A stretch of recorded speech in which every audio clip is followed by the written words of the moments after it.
రైతిక రాష్ట్రంలో ఎన్నికల ప్రవర్తన నియమావళి అమల్లో ఉన్న సమయం ఇది.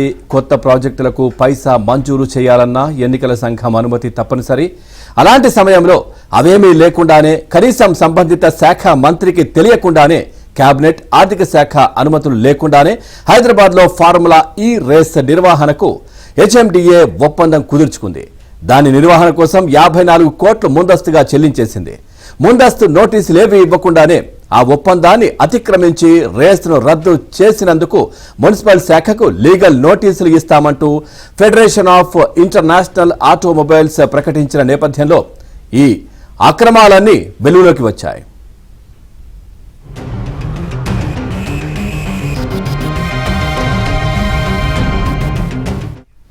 ఒప్పందం నిధుల విడుదల విషయంలో నిబంధనలకు విరుద్ధంగా వ్యవహరించారంటూ సదరు అధికారికి నోటీసులు జారీ చేసిన ప్రభుత్వం తనకు నోటీసులు ఇచ్చిన రేస్ నిర్వాహక సంస్థకు ఘాటుగా జవాబిచ్చారు. అసలు ఈ ఒప్పందమే చట్ట విరుద్ధమని, ఇక దాంట్లో ఉల్లంఘన ఎక్కడదని నిలదీసింది. నిబంధనలకు విరుద్ధంగా తీసుకున్న 54 కోట్ల ప్రజాధనాన్ని తిరిగి చేయాలని డిమాండ్ చేసింది.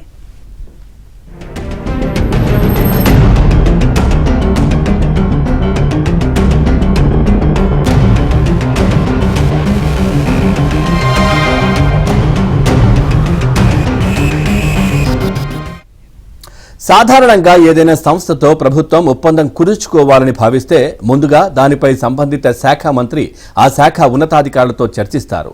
ఒప్పందంతో రాష్ట్రానికి కలిగే లాభం ఏంటి, చెల్లించాల్సిన ప్రజాధనం ఎంత తదితర అంశాలన్నింటినీ బేరోజు వేసుకున్నాక నిర్ణయం తీసుకుంటారు.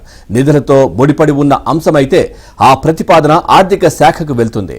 ముఖ్యమంత్రి మంత్రిమండలి నిర్ణయం తర్వాతే నిధుల విడుదల జరుగుతుంది. అయితే హైదరాబాద్లో ఫార్ములా ఈ రేస్ నిర్వహణలో ఈ ప్రక్రియను అనుసరించకుండానే సీనియర్ ఐఏఎస్ అధికారి ఒకరు ప్రైవేటు సంస్థతో ఒప్పందానికి నిర్ణయం తీసుకున్నారు.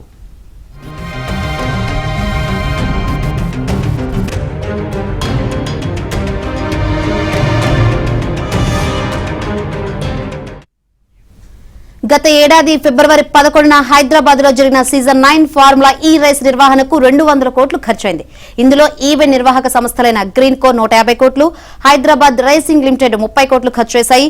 రహదారులు, ఇతర మౌలిక వసతులకు హెచ్ఎండిఏ 20 కోట్లు ఖర్చు చేసింది.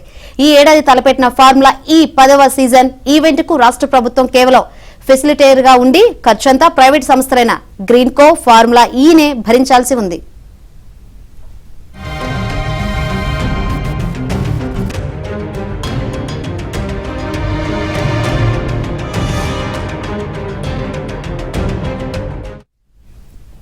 కానీ గత సీజన్లో ప్రధాన భాగస్వామిగా ఉన్న గ్రీన్ కో సంస్థను తొలగించి దాని స్థానంలో రాష్ట్ర ప్రభుత్వం ఉండేలా సీనియర్ ఐఏఎస్ ఒకరు సొంత నిర్ణయం తీసుకున్నారు.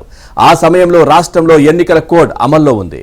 అటు ప్రభుత్వ పెద్దలకు తెలియకుండా, ఎన్నికల సంఘం అనుమతి తీసుకోకుండా, కనీసం ఆర్థిక శాఖ దృష్టికి తీసుకువెళ్లకుండానే ఆ ఉన్నతాధికారి ఈవెంట్ నిర్వహణకు హెచ్ఎండిఏ నుంచి 54 కోట్ల ముందస్తు చెల్లింపులు చేశారు. ఫిబ్రవరి 10న ఈవెంట్ జరిగి ఉంటే హెచ్ఎండిఏపై 200 కోట్ల భారం పడేది. కానీ ఇంతలో విషయం బయటపడడంతో ప్రభుత్వం సీరియస్ అయ్యింది. ఫార్ములా ఈ రేసుపై చట్ట విరుద్ధంగా నిర్ణయం తీసుకున్న అధికారికి ప్రభుత్వ ప్రధాన కార్యదర్శి శాంతికుమారి షోకాజ్ నోటీసులు జారీ చేశారు.